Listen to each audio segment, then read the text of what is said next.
It was the autumn of 23, a Tuesday, I think, though the exact day blurred like a smudge on a newly cleaned window pane when compared to the strangeness that followed.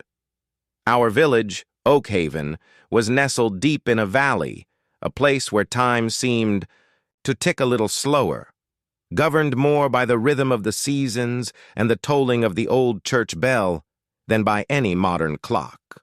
The schoolhouse, a sturdy brick building with a bell tower that hadn't rung in years, stood at the edge of the great oak forest, its shadow lengthening across the dusty yard as the sun began its descent. I was 10, scrawny and prone to daydreaming, with a mop of unruly brown hair that my mother constantly tried to tame with a wet comb, usually to no avail. My days were a predictable tapestry woven from arithmetic lessons, scraped knees from chasing chickens, and the quiet comfort of our family farm. That particular afternoon, Miss Albright, our formidable spectacles-perched-on-nose teacher, had declared a general cleanup. Dust motes danced in the shafts of light that pierced the high windows, illuminating forgotten cobwebs in the corners of the room. We were armed with brooms and dust rags, grumbling under our breath about lost playtime, but no one dared argue with Miss Albright. Her stern gaze could wilt a mischievous grin faster than a frost could blacken a daisy. My task was to clear out the old supply closet, a cramped, musty space behind the teacher's desk, rarely disturbed except when Miss Albright needed a fresh stick of chalk or a forgotten roll of parchment. It smelled of old paper, dried ink, and something faintly metallic, a scent I'd always associated with forgotten things and dusty secrets. As I pushed aside stacks of yellowed textbooks and a leaning tower of slate boards, my hand brushed against something smooth and cool hidden behind a tattered map of the colonies. It wasn't the usual rough wood of the closet wall. Curious, I pulled harder, dislodging a cascade of brittle papers that fluttered to the floor like autumn leaves. Behind them, leaning against the back wall, was a large wooden-framed portrait. It was surprisingly heavy, the wood dark and ornate, clearly not something from our utilitarian school. I dragged it out into the classroom, the scraping sound of the frame against the floorboards echoing in the sudden silence. All activity ceased. Even Miss Albright paused, her chalk poised mid-air above the blackboard. The portrait was grander than anything we usually saw. It depicted a group of children, perhaps 15 or so, arranged formally on what looked like the school steps. Their faces, though faded with age, were clear, serious, unsmiling, dressed in clothes that looked vaguely familiar yet subtly different from our own. A stern-looking woman, undoubtedly the teacher, stood at one end, her hand resting on the shoulder of a small boy. "What have you found, Thomas?" Miss Albright asked, her voice a little sharper than usual, curiosity mingling with a hint of apprehension. I dusted off the glass, revealing the details. It was a school portrait, unmistakably so, but the children, though dressed in the style of Oakhaven students from a generation or two ago, weren't familiar. There was Mary's great-aunt Martha, I thought, pointing a finger, a faint flicker of recognition. And wasn't that the old Miller boy, who was now a grandfather? Yes, certainly. But then my eyes fell upon something else. At the very edge of the frame, partially obscured by the dark border, was a boy I had never seen before. He was standing, slightly apart from the main group, his face shadowed, almost blurred, as if the light hadn't quite reached him. His eyes, though, were unsettlingly clear, looking directly out of the frame, not at the photographer, but straight at me. A shiver ran down my spine, a sensation colder than the autumn air filtering through the open window. "It's a school portrait, Miss Albright," I stated, my voice barely a whisper. "But I don't recognize some of these children. And who is this?" I gestured to the shadowed boy. Miss Albright stepped closer, her brow furrowing as she peered at the image. She adjusted her spectacles, her gaze sweeping over the faces. "Remarkable," she murmured, more to herself than to me. "I don't recall this one. It must be very old." Older than the school, perhaps? Piped up Samuel, always quick, with a question. Miss Albright chuckled, a dry, rustling sound. Hardly, Samuel. The school has stood for nearly 80 years. But I've been teaching here for 40, and I've seen every class photograph ever taken, displayed proudly in the hallway. This is new to me. And that was the peculiar thing. The hallway, a long, narrow passage leading to the cloakroom, was lined with framed photographs, each one meticulously labeled with the year and the names of the students. Every single class that had passed through Oak Haven School, from its inaugural year to our current one, was documented there. Yet this portrait, clearly from a past era, was nowhere among them. It was as if it had simply materialized in the closet, a ghost from a forgotten time. The other students gathered around, their initial boredom replaced by a tangible sense of wonder and unease. "That girl looks like old Mrs. Gable when she was young," exclaimed Lily, pointing to a prim girl with braided pigtails. "And isn't that Mr. Henderson's father?" added Thomas. Another one, not me, but the other Thomas, who was much taller and always had a loose tooth. But the real mystery wasn't just who was in the picture, or even that it was old. It was the collective amnesia surrounding its very existence. Miss Albright, the repository of all Oak Haven's knowledge, especially concerning the school, truly seemed to have no recollection of it. And when she asked us, "Has anyone seen this before? Does anyone know of it?" a chorus of confused negatives met her. Not even the oldest students, the ones whose grandparents had attended the very same school, could place it. It was a photograph of Oak Haven's past, yet Oak Haven itself seemed to have forgotten it. The shadowed boy at the edge of the frame, his eyes fixed on me, seemed to hold the key to this unsettling enigma. A silent observer from a forgotten moment in time, now suddenly demanding to be seen. The dust in the closet, the quiet hum of the afternoon, the very air seemed to thicken with unspoken questions. What was this portrait, and why did no one remember taking it? The bell for dismissal eventually rang, its familiar clang cutting through the strange atmosphere, but the mystery lingered, a whispered question hanging in the air, refusing to dissipate with the fading light. The next morning, the school felt different. The usual boisterous energy of children arriving, their shouts and laughter echoing off the brick walls, was subdued. Even the air seemed heavier, charged with the lingering presence of the forgotten portrait. Miss Albright, surprisingly, had left it leaning against the wall where I'd found it, not returning it to the closet or hanging it in the hallway with the others. It was as if she, too, was grappling with its unsettling appearance, unsure where it truly belonged. Its presence was a silent question mark in the corner of the room, drawing furtive glances from students throughout the day. My own fascination with the portrait hadn't waned. During arithmetic, my gaze kept drifting to the shadowed boy at the edge of the frame. Those eyes, so eerily direct, seemed to follow me, a silent challenge in their depths. It wasn't menacing, not exactly, but it was certainly disquieting.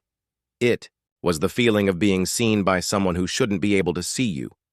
A feeling akin to the cold breath of the wind through a window, left ajar in the dead of night. During recess, instead of joining the usual game of tag, I found myself drawn back to it, running my fingers lightly over the cool glass, tracing the faint outline of his blurred face. Later that day, after the final bell, when the last of the other students had scurried out, eager for the freedom of the afternoon, I lingered. Miss Albright was tidying her desk, the rustle of papers the only sound. I knew she'd eventually ask me why I was still there, but I needed to ask her something first.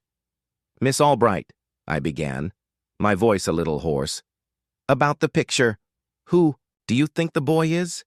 She stopped, turning to face me, her expression thoughtful. "Thomas, I've racked my brain since yesterday. I truly have no memory of that photograph being taken, or of that boy. It's most peculiar. Every student who's ever walked these halls, every teacher, every event of significance, they're all documented. Oak Haven isn't a place that forgets easily. Her gaze softened slightly. It's natural to be curious, Thomas. A mystery always draws one in. But it's more than just curious, I pressed. His eyes, they look different. Miss Albright sighed, a weary sound. She walked over to the portrait, joining me. She leaned in, her gaze fixed on the shadowed boy, just as mine had been. You're right, Thomas. There is something indistinct about him. As if he wasn't quite solid, even when the photograph was taken. The light seems to bend around him, doesn't it? Her observation made my skin prickle. It wasn't just my imagination, then. The blurred quality, the way the light seemed to avoid him. It was real. Do you think he might be a ghost? I whispered, the word feeling too big and heavy for the quiet classroom. Miss Albright gave a small, almost imperceptible shake of her head. I am a woman of facts and figures, Thomas, not of phantoms. But I confess, this does give one pause. Perhaps it's simply a defect in the photograph, a trick of the light and shadow from so long ago. But her tone lacked conviction. She then suggested, perhaps the oldest residents of Oakhaven might remember something. Old Man Hemlock down by the creek or Mrs. Gable's grandmother, they've lived here their whole lives. They might recall a time, a specific year, when a photographer came to the school and this portrait was taken. That evening, the thought of the shadowed boy clung to me like a burr to wool. I told my parents about it at dinner, but they merely chuckled, attributing it to an overactive imagination fueled by too many adventure stories. Old things have a way of looking strange, Thomas, my father had said, his eyes crinkling at the corners. And sometimes shadows play tricks. But they hadn't seen the eyes, the way they seemed to penetrate the faded paper and glass. The next day after school, I decided to take Miss Albright's advice. My first stop was Old Man Hemlock's cabin. He was a gruff, reclusive fellow, with a beard that tangled like roots and eyes that had seen more Oakhaven winters than anyone else. He was usually found whittling by his front porch, surrounded by a chorus of chirping crickets and the scent of pine. He looked up, his gaze keen, as I approached. Evening, young Thomas. What brings you to this neck of the woods? He grunted, his voice like pebbles tumbling down a hill. I explained the portrait, the forgotten photograph, the strange boy. He listened intently, his whittling knife pausing its steady rhythm. When I finished, he stroked his beard thoughtfully. A school portrait, you say? With a lad at the edge all blurred like? He mused. I remember every school photograph, taken in my lifetime. My own mug is in a few of them, looking a sight grumpier than I do now, if you can believe it. He let out a dry, hacking laugh. But a picture no one remembers. And a boy like that. No, that don't ring a single bell, not even a faint echo.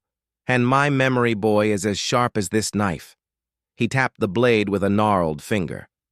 There's a tale or two I've forgotten, perhaps, but never something as big as a whole school portrait. His words, instead of reassuring me, deepened the mystery. If Old Man Hemlock, with his encyclopedic knowledge of Oakhaven's past, couldn't recall it, then who could?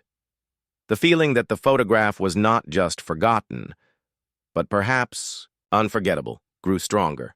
The next place to visit was Mrs. Gable's grandmother, who lived in a small, neat cottage adorned with climbing roses. She was a frail, gentle woman, with a memory like a finely woven tapestry, each thread a detailed recollection of Oakhaven's history. She offered me a cup of warm apple cider and a plate of shortbread cookies before I even began my tale. As I spoke, her eyes, usually twinkling with fond reminiscence, grew wide with a quiet astonishment. She held her delicate, wrinkled hands clasped in her lap, listening without interruption. When I finished, she slowly shook her head. "Thomas, dear," she said, her voice soft as falling snow, "I have been in Oakhaven for 92 years. I remember the day the schoolhouse was built, brick by brick. I remember the first bell that rang, and the sound of children's voices echoing from those very steps you speak of. Every class photograph, every face in those pictures I can tell you a story about. But this one, this portrait you describe, with a boy at the edge, a bit blurred, I have no recollection of it whatsoever. It's as if it never happened. And yet you found it. She paused, her gaze drifting to the window, lost in thought. Sometimes, dear, the past holds secrets even the oldest among us cannot fathom. Things that simply are not meant to be remembered. Her words sent another shiver through me, colder and more profound than the first. Not meant to be remembered. It was a chilling thought, implying a force, an intention behind the collective amnesia. It wasn't just a forgotten photograph. It was a memory actively erased, or perhaps never even formed in the first place, for reasons unknown. As I walked home through the deepening twilight, the familiar sounds of Oak Haven, the distant lowing of cows, the chirping of crickets, the gentle rustle of leaves, seemed to carry a new, unsettling resonance. The portrait was no longer just a curious old object. It was a puzzle, a whisper from a hidden history, and the shadowed boy was its silent, enigmatic guardian. And I, Thomas, had accidentally stumbled upon it. The truth, whatever it was, felt like it was waiting, just beyond the reach of memory, shrouded in the very shadows that clung to the boy in the photograph. I knew then that my days of simple farm life and school lessons were about to intertwine with something far more mysterious. The conversation with Mrs. Gable's grandmother left a cold knot in my stomach. Not meant to be remembered. The phrase echoed in my mind as I walked, the faint light from the Oak Haven houses doing little to dispel the shadows that now seemed to cling to everything. If the oldest, most reliable memories of our village couldn't account for the portrait, then its existence felt less like a discovery and more like an intrusion, a crack in the carefully maintained facade of our collective history. The shadowed boy in the picture was no longer just a curiosity. He was a silent testament to a forgotten truth, and I, Thomas, had accidentally pulled that truth into the light. That night, sleep was a fleeting, restless thing. Every creak of the house, every rustle of leaves outside my window seemed amplified, imbued with a new, unsettling significance. I kept seeing the boy's eyes, those unblinking, direct eyes that seemed to pierce through time and faded paper. What did he want? What was he trying to tell me? Or was he simply a marker, a signpost to something much larger and more profound that Oak Haven had deliberately, or perhaps unknowingly, buried? The next day at school, the portrait continued to be the quiet center of attention. Miss Albright, perhaps sensing the unease, had placed a delicate lace cloth over it, as if trying to soften its unsettling presence. But it was still there. A lump under the fabric, a constant, unspoken reminder. During recess, I found myself avoiding it, unable to face those eyes again, not yet. The mystery had deepened, becoming too heavy for a 10-year-old's shoulders. It was during history class, a particularly dry lesson about the founding of Oak Haven, that an idea struck me. Miss Albright was droning on about town records, old maps, and the first families to settle here. My gaze drifted to the ancient, leather-bound town ledger that sat on a high shelf in the classroom, rarely touched. It was a dusty tome, filled with the cramped, precise handwriting of generations of Oak Haven clerks, detailing everything from land deeds to birth records. If no one remembered the portrait, perhaps the records would. A flicker of hope, however small, ignited within me. After all, facts were facts, and numbers didn't lie, especially not in a place like Oak Haven, where every single detail seemed to be meticulously recorded. When the bell rang, I approached Miss Albright, who was, as usual, tidying her desk. "Miss Albright," I said, pointing to the ledger, "could we look at the old town records? Maybe they'll have something about the picture or the people in it." She considered my request, a faint smile playing on her lips. A good idea, Thomas. Persistent, aren't you? Very well. The records are public, though rarely consulted by anyone but historians and the occasional curious soul. She pulled a sturdy wooden stool from the corner and carefully climbed up, reaching for the heavy book. The dust motes danced in the air as she eased it from its perch.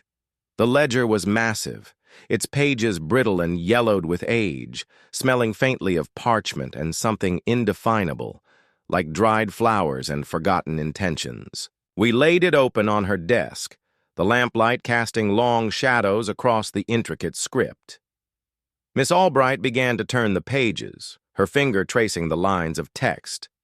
We started with the census records from around the period the photograph seemed to be from, judging by the clothes and the age of the known students. Names, occupations, family lineage.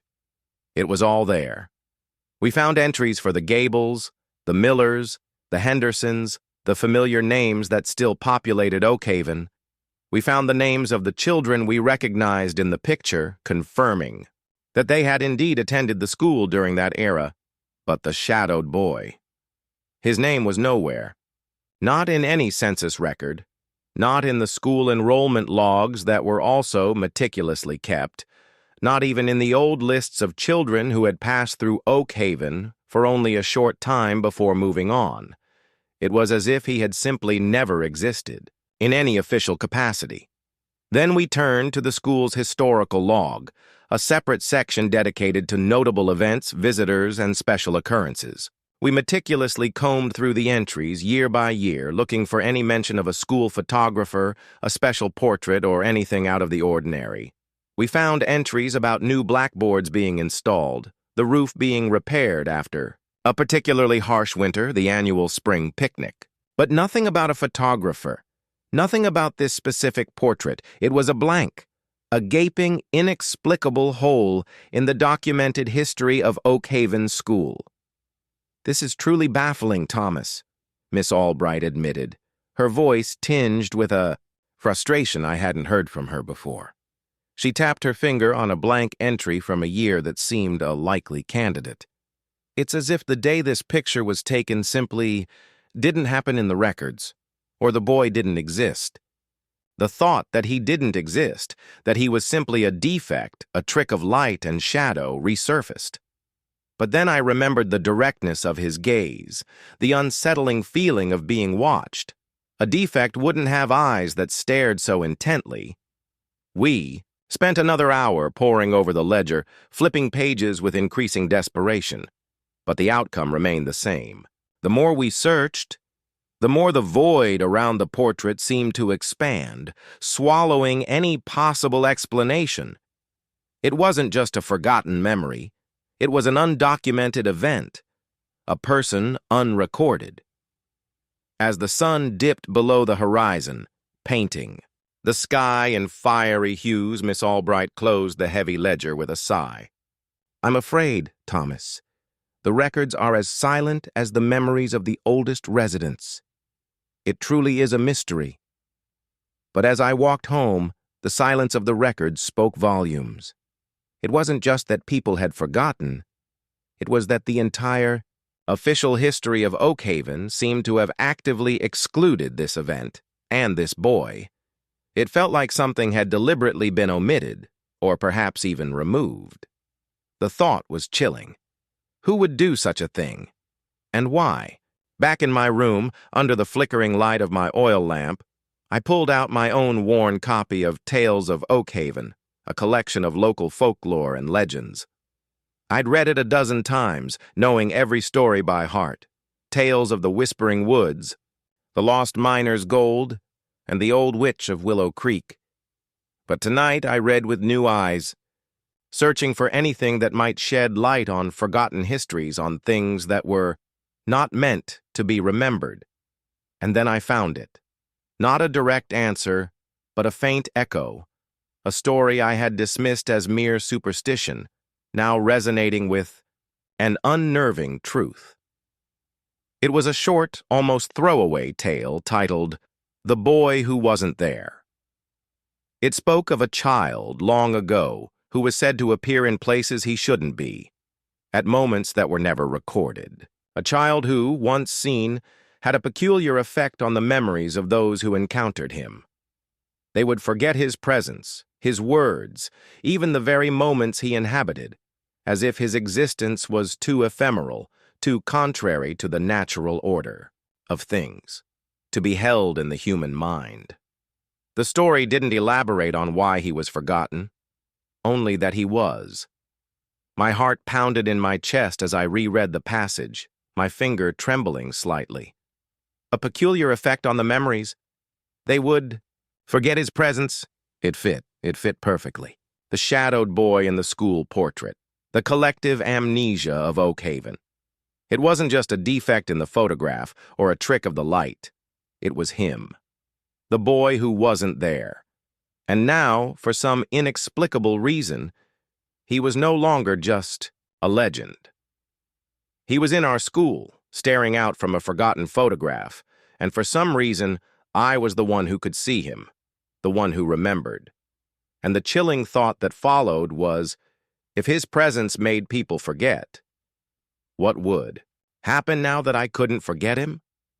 The mystery had just turned into something far more personal and far more dangerous. The realization hit me with the force of a sudden clap of thunder, leaving me breathless in the quiet of my room. The boy who wasn't there. The legend, dismissed as a quaint Oak Haven superstition, now felt terrifyingly real, etched into the very fabric of my understanding. He wasn't a defect in the photograph, nor a trick of light. He was the boy from the old tale, and for some reason, the peculiar effect of his presence, the selective amnesia it induced, hadn't worked on me. My hands, still clutching the worn copy of Tales of Oak Haven, trembled slightly. A strange mixture of fear and a thrill of discovery coursed through my veins. Why me? Why was I the one who could remember? The night stretched long, filled with shadows that danced on my walls, morphing into the indistinct outline of the boy at the edge of the portrait. Sleep remained an elusive phantom. Every rustle of the leaves outside, every creak of the floorboards, seemed to whisper his name, though I didn't know it. The idea that his very existence caused others to forget was a chilling thought. But the more terrifying prospect was what would happen now that I couldn't forget him. Would I, too, begin to fade from the memories of others? Would I become, like him, a ghost in my own life? The notion was a cold hand gripping my heart. The next morning, the world seemed both the same and utterly different. The familiar scent of wood smoke from our chimney, the distant crowing of a rooster, the gentle hum of our farm coming to life.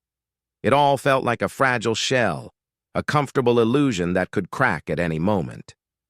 I went through the motions of breakfast, my parents oblivious to the storm brewing within me. How could I explain something so outlandish? How could I tell them that a dusty old photograph and a forgotten legend were now intertwined with my very perception of reality? They would certainly dismiss it as a childish fantasy, another one of my daydreams running wild. At school, the atmosphere was subtly charged. The lace cloth still draped over the portrait, a symbolic attempt to contain its unsettling presence. During morning lessons, my eyes kept darting to it, a magnet pulling my gaze. I felt a growing sense of urgency, a desperate need to understand. If the boy's presence made others forget, then perhaps remembering him was the key, a way to break whatever spell Oak Haven was under. But what did that even mean? During recess, I found myself drawn back to the portrait, the lace cloth now feeling like a barrier I needed to remove. As I reached out, Miss Albright's voice cut through the air. "Thomas, a moment, please." She was standing by her desk, holding a letter, her brow furrowed in a way that suggested concern rather than usual sternness. "I've been thinking about your discovery," she began, her voice low so the other students wouldn't overhear. "And your inquiries with Mr. Hemlock and Mrs. Gable's grandmother. It truly is perplexing. I even contacted the Regional Historical Society this morning. They have no record of Oakhaven School ever commissioning such a portrait, nor any photographer from that era who would have visited our village for such a purpose. Her words confirmed my fears, solidifying the supernatural nature of the mystery. The boy who wasn't there wasn't just folklore. He was manifesting, breaking through the veil of forgotten history. My mind raced, trying to formulate a question, a plan. "Miss Albright," I said, my voice barely a whisper, "I think I know who he is." I hesitated, then decided to take the plunge. She was a woman of facts, yes, but also of deep compassion, and perhaps, just perhaps, she might be open to something beyond the tangible. "He's from the old Oakhaven tales, the one they call The Boy Who Wasn't There." Her eyes widened slightly, and a faint flush rose to her cheeks. She looked around the empty classroom as if checking for eavesdroppers, then lowered her voice further. "Thomas, those are just stories, old wives' tales." But there was a tremor in her voice, a flicker of something in her eyes that told me she wasn't entirely convinced by her own words. The strict, rational Miss Albright was wavering. "But it fits, doesn't it?" I pressed, emboldened by her reaction. "No one remembers the picture because they couldn't remember him. The story says he makes people forget." She remained silent for a long moment, her gaze fixed on the draped portrait. Then she walked slowly towards it, reaching out a hand and gently pulling back the lace cloth. The faces of the children, faded but clear, emerged once more, and then, at the edge, the shadowed boy, his eyes holding mine. "If what you say is true, Thomas," Miss Albright said, her voice now a hushed whisper, "then why do you remember? And why has this portrait suddenly reappeared now?" That was the crucial question, the one I had been wrestling with all night. "I don't know," I admitted honestly. "But his eyes, they look like he's trying to tell me something." Miss Albright nodded slowly. "Perhaps. There is a saying, Thomas, that some truths are not meant to be found, not because they are hidden by malevolence, but because they are too fragile for the light of day." She paused, then continued. "But you have found this truth, or at least a part of it, and it seems it has chosen you." Her acceptance, however tentative, gave me a surge of courage. "What should we do?" I asked, looking from the boy's shadowed face to Miss Albright's thoughtful one. "We must be careful," she advised, her practical nature reasserting itself. "The stories also say that those who remember him often face challenges, disruptions. The fabric of their own reality can become frayed." Her words sent another wave of unease through me. Frayed reality? What did that even mean? "But we can't just ignore it," I insisted. "He's there. He's trying to show us something." Miss Albright sighed, a deep, weary sound. "No, we cannot ignore it. Not now. This has ceased to be a mere curiosity. It has become a responsibility. For you, certainly. And now, it seems, for me as well." She placed her hand on my shoulder, a gesture that was rare and comforting. "Let us observe. Let us think. Perhaps there is something else in the school, something connected to the legend that might give us a clue. Something that might only reveal itself to one who can see what others cannot." Over the next few days, I found myself constantly looking at the portrait. The lace cloth remained off, and though other students continued to glance at it, none seemed to share my intense focus. It was as if their minds, true to the legend, simply glossed over the boy, their memories unable to latch onto his form.